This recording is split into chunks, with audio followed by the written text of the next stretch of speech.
How's it going, everyone? It's Sam. I want to talk to you about why I stopped buying stocks. Now, I'll preface this by saying I'm not done buying all stocks, but I'm definitely cutting back a little bit over the last week. I'm going to probably take it slow over the coming week because there's a massive catalyst coming up. And honestly, there's been a lot that's gone on this week. And I know I have been doing a little bit less stock market videos. I had something for the last 3 days during the week, so pretty much all week long, that caused me not to be able to be on my computer as much. And then also, I have just been talking about altcoins and cryptocurrencies a little bit more. Honestly, it's a really interesting space that's growing very quickly. So I do find it fascinating. I am invested a small amount into these altcoins and more into cryptocurrencies like Ethereum and Bitcoin.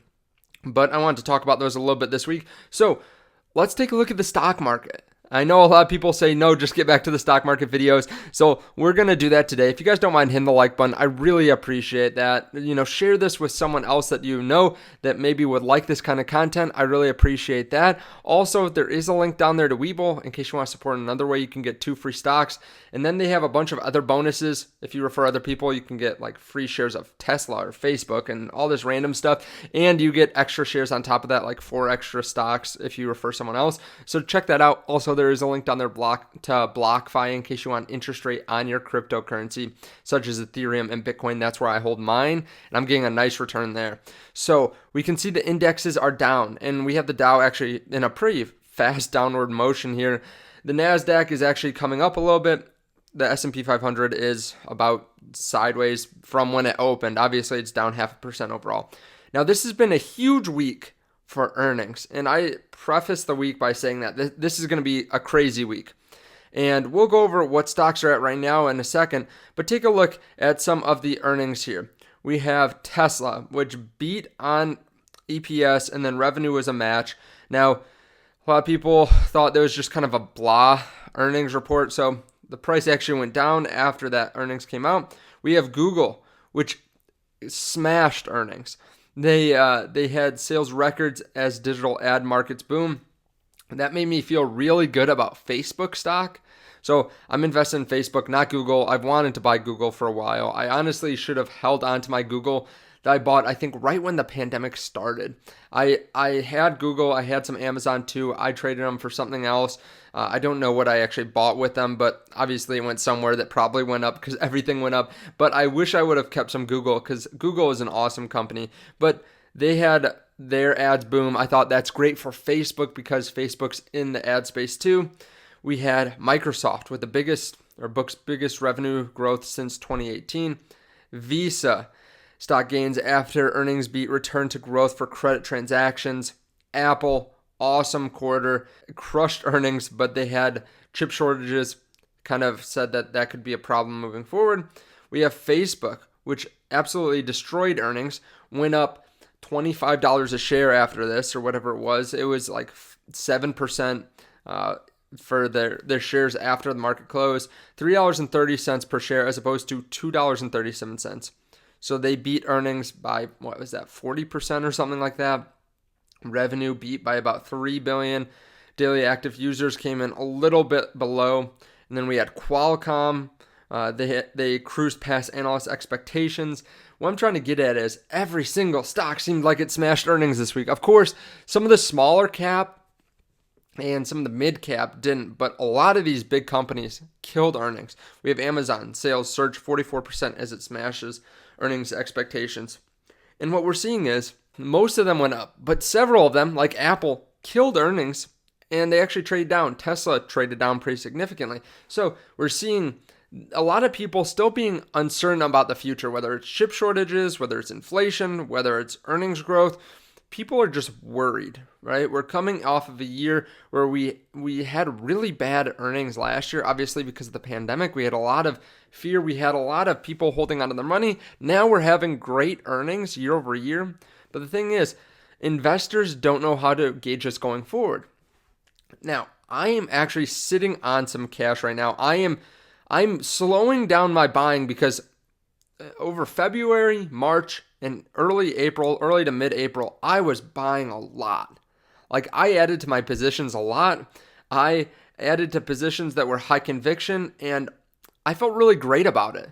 I love buying stocks when they're at a discount. The thing is, right now we're in this uncertainty where stocks have moved up, right? Like some of these companies on my list here were significantly down from where they are now. MP Materials, mid 20s. We had STEM, maybe in the teens even. GHVI was lower. We had Teladocs pretty much near all-time lows. We had Tattooed Chef that was in the $15 range. Coinbase has been steady, but a lot of these were pretty much 10 to 20% down from where they are now. And we started to move up a little bit, but there's a huge catalyst coming up, which could send stocks down or up.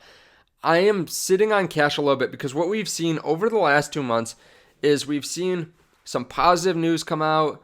The stocks seem like they're going up, and then they fall back down. And then they seem like they're going up, they fall back down. Now, there is one stock specifically that I really want to add to because I think this is going to be a really good play for the next couple months here. I think it's going to go up dramatically. The company that I'm really looking at adding to is Voyager. So Voyager Digital, cryptocurrency company, kind of like Coinbase. I think they're going to blow out earnings this month, so for April, and then also the next quarter that they report. I think they're going to blow out. Now, I'm not saying that a lot of these other companies won't, but I'm really interested in them specifically because of Dogecoin being on their platform. It's not on many other platforms. I'm using the platform itself, and I really like it. That being said, they do charge decently high fees, like 1% fees, I believe it is, at least on the transactions that I ran. So I think they're earning a lot of money from people trading crypto, and crypto's crazy right now. Altcoins are crazy right now. So I think they're going to have a great quarter, a great month in April. Now, looking at some of these other companies, right? We have the massive catalyst of CPI data in about, a week and a half. So it comes out on May 12th. CPI data, a lot of people are worried about it. It could send growth stocks down significantly. If it comes in below what we're expecting, it could be really great for the market. People could think, okay, we're going to return to normal. We're not going to have massive inflation like we thought, where the government's going to have to increase rates, and then it'll be harder for some of these growth companies to grow.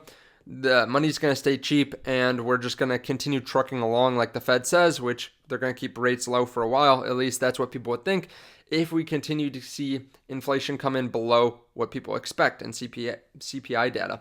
Now, like I said, I've been a little bit cautious of buying too much. Now, I still have been adding to some positions. I've also been trimming some, like Muds. We had Muds, which was a stock that I bought at under $11. Told my Patreon members about it. Sold half at 15. I'm keeping half right now. I would sell it probably if it went up into that low 20 range. I would take the 100% profit on those shares. I'd be happy with that. We've only held on to it for about 3.5 weeks, but we also have other stocks like Playboy, which is another NFT type company that's gone up to $50. So I'm gauging that as we go along, seeing what the price action looks like. Now, that being said, if stocks crash, let's say all of a sudden CleanSpark goes down to $16, $17 again, I'd probably buy more. I'd probably do that if STEM fell down too much too. I'm not against buying. I just think we've seen it come up 10, 20%, and we're at this inflection point where it could go up dramatically, and we could get back to the numbers we saw before, right? Where BNGO's $10 plus. We could see PaySafe at $17, $18. We could see Square at $275, Teladoc at $200 plus. We could see that. On the other side, if the CPI data comes out and it's negative, we could see it fall down, and we could see pretty much near all-time lows again, right? We could see some really low numbers that would create great buying opportunities for the long term. Now, that being said, I am happy just buying and holding long-term on a lot of these stocks. Like, a lot of people ask me to cover different penny stocks that I've talked about before, and they're wondering if I sold them. I haven't sold really any of those penny stocks. I've just been holding them, and there hasn't been a ton of data, or a ton of news, I should say, on some of these, and there's just other stuff that's going on that I think is worth talking about more. I'm holding on to a lot of those penny stocks, though, for a long time because I think they have catalysts moving forward, like Sens, BNGO, There are some other ones too. Time. I think there's a great number of catalysts for those, but I'm not really adding more either. Right now, I'm going to hold on to some cash. I would be happy if the stock market went up because I have added a lot over the last couple of months, but we have some catalysts coming up. I would love to have some cash to be able to buy, and I've really depleted my money over the last couple months between this and buying a house, but I've been adding a lot to my portfolios. Now, I'm still buying $100 a week in the dividend portfolio. I love doing that. If you guys want to see exactly what I'm buying on a weekly basis, you can check out the link down below to my Patreon. Also, if you want to see what I'm doing in the market, because I am still giving updates every single day, I'm still making some moves, just the volume of moves, so how many stocks I'm buying, how many different companies I'm buying, and the amount that I'm putting in each company is going down a little bit, but that might change here in a little bit when the market returns to normal. I've been adding just a lot to the companies I already like, and I just wanted to build out positions because I have been adding a lot. So if you guys want to see that, there's that link down below to Patreon.